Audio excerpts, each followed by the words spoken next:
Good afternoon, everybody. Greetings on this last day of July. I find it really hard to believe that this much of the summer has already gone.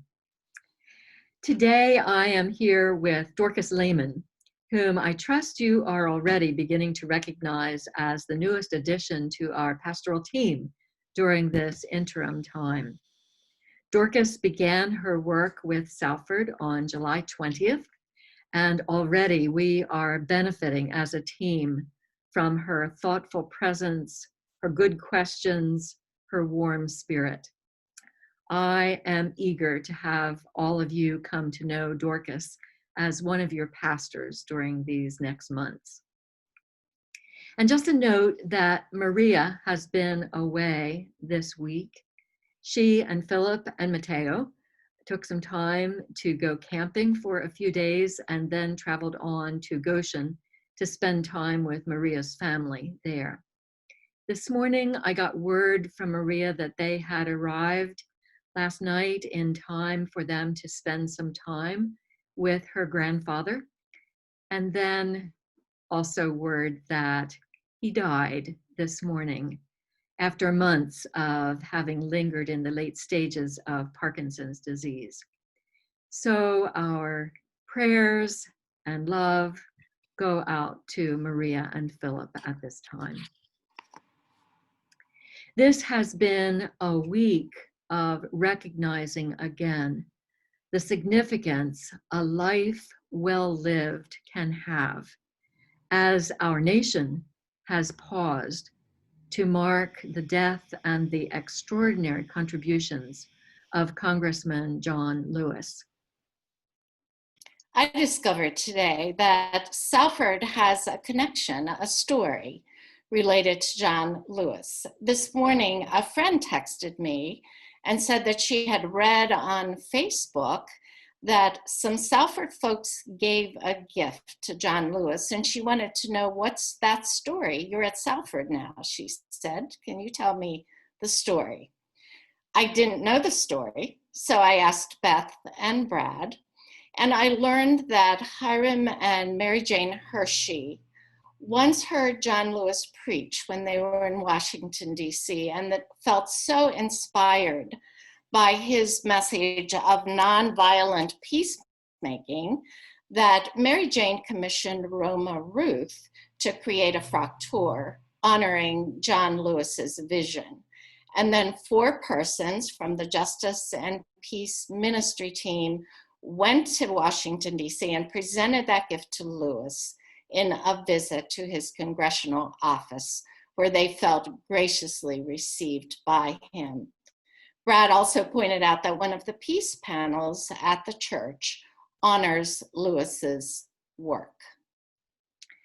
As you heard, Mary Jane Hershey provided the vision and energy behind that fraktur presentation that we made to John Lewis. And I'm remembering the words that Mary Jane posted at the time of John's death. I want to share just a few of those. She wrote, "John Lewis is one of us. We have lost a friend, a fellow pilgrim, man of peace and nonviolence. His legacy lives on as our country continues to struggle to bring about the beloved community, where everyone can live in safety and freedom from fear."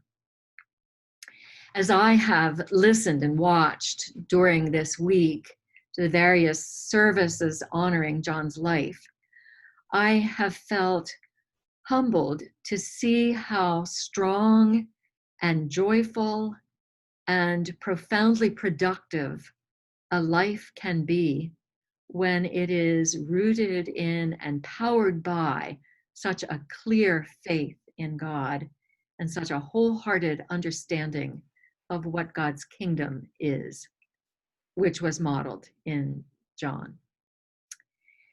So let us take heart and continue to work together at understanding our own call as individuals and as this faith community to follow in the way of Jesus, to live lives of faith. In this journey together, I have asked Dorcas to share just a bit about how she plans to go about her work here now at Salford in these early weeks. In my role here, during your interim time, I will be working with Beth and Maria, assisting them with the pastoral work, especially pastoral care and nurture. And this week I've started reaching out to people by making phone calls, and I very much enjoyed those contacts already. In this time, we are all learning that we need to find creative ways for connecting with each other, even as we are apart so much of the time. And pastoral care is also like that. And so pastoral care these days includes phone calls and Zoom calls and emails and eventually socially distanced in-person visits. My contact information, if you would like to reach me, is available in the church directory. I would love to hear from you. Or if you have trouble finding me, feel free to reach out to the church office and they can help you connect with me. I am very eager to hear more of Salford's stories, your stories, and I will very much enjoy getting to know you in these days. As we continue to learn together what it means to follow Jesus in these times, it has been so wonderful to experience God's leading us and providing for us. In Dorcas coming to be part of our team, and now also in the availability of Jen Svetlik and Sheldon Good to add some Salford staff time to their lives. And that will be a combination of a role that has already existed here in our work together, and then a little bit of a new addition as well. So Jen is going to be taking the role that Brooke Martin has been holding. The role is Director of Children's Faith Formation, and Brooke will be completing her work in that at the end of August.